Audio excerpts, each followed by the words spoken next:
Inspire hope, promote wellness. This is Compass Points.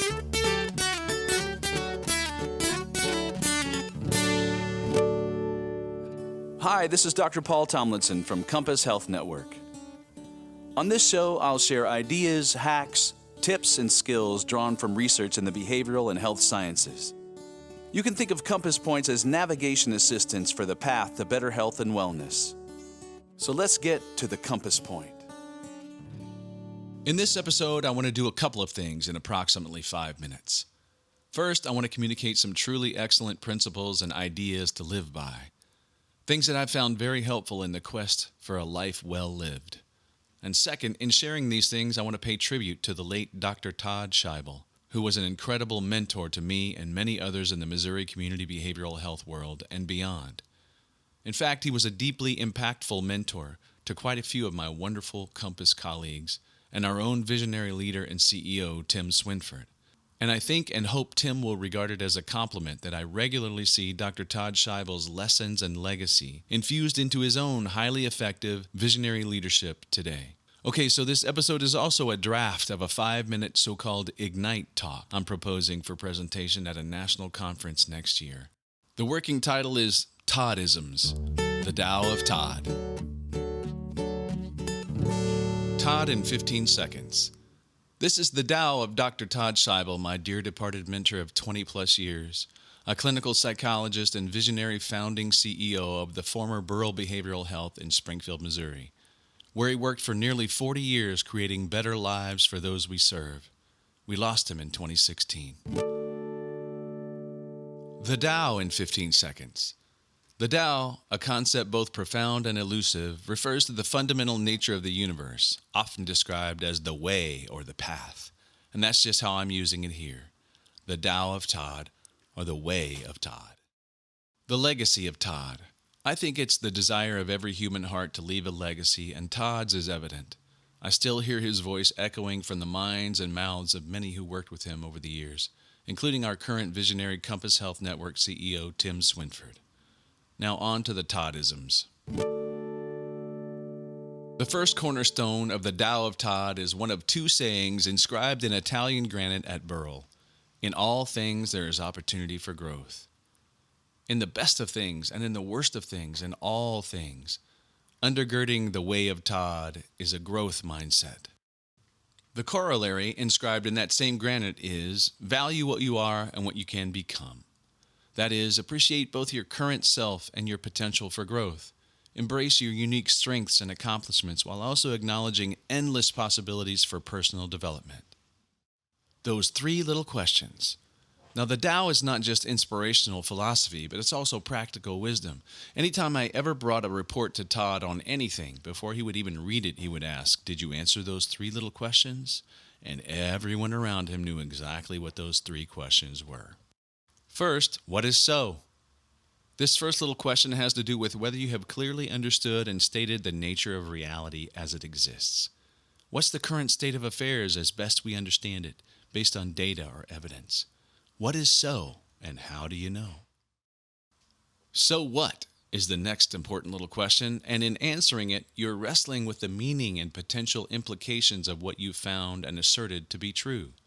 What is implied or suggested by the facts as we understand them? The final little question is, so? I always thought it should be now what, but whatever, Todd. Now that we know what is so and so what action should we take based on that understanding?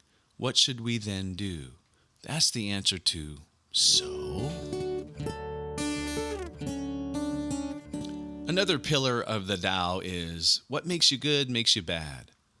I think this was Todd's way of highlighting the duality or paradox in human qualities. For example, your strong sense of loyalty might make you a reliable friend, but could also lead you to blindly support the harmful actions of another. Before you climb up on your big white horse, you better make sure your pants are clean. I heard this one a lot. It's a colorful way of advising someone to make sure they're morally upright and free from hypocrisy before assuming a position of moral superiority over another. It suggests that one should be without fault themselves before criticizing or judging others. Seems like I've heard that somewhere else. There is no sword so wise that it will not cut its master. This statement suggests that even the most powerful or skillfully crafted tool can bring harm to its user if not wielded with caution and wisdom. In other words, power or knowledge, when misused or mishandled, can backfire and harm the person who possesses them. Do the right thing. Okay, that's the Tao of Spike Lee, but Todd meant something a little different by it, I think.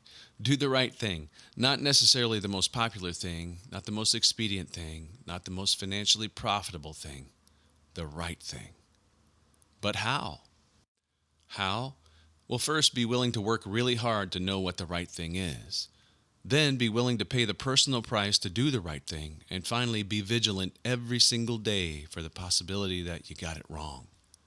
Be willing to change your mind in the face of new evidence. The parable of the feed store. When he was a young man, he went to the local feed store to ask about weed killers to destroy the profusion of weeds taking over his yard. He asked the man behind the counter first about one herbicide, and then another, and then another, and another. All this was observed by an older gentleman, a regular fixture at the store. After a time, he spoke up, saying, "Son, if you'd focus half as much on growing grass as you do on killing weeds, you'd have a real nice-looking yard. So focus on your strengths, so they can grow and crowd out your deficits or weaknesses." Every child is gifted, every child is average, and every child is challenged. Was Todd's way of emphasizing the importance of supporting the individual needs and potentials of each child or person, regardless of their perceived academic or intellectual abilities.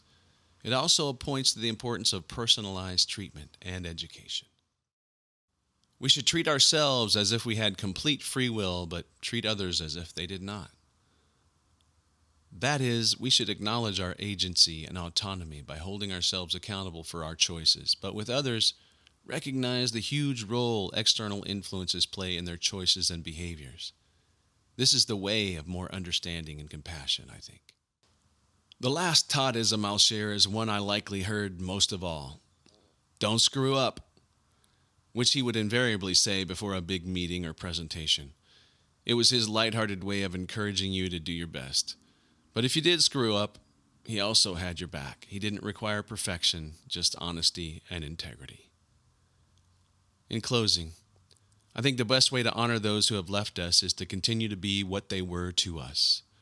That's what I've tried to do here by stretching myself into his silhouette a little bit and sharing some of the wisdom from the way of Todd. And boss, if you're listening, I hope I didn't screw up.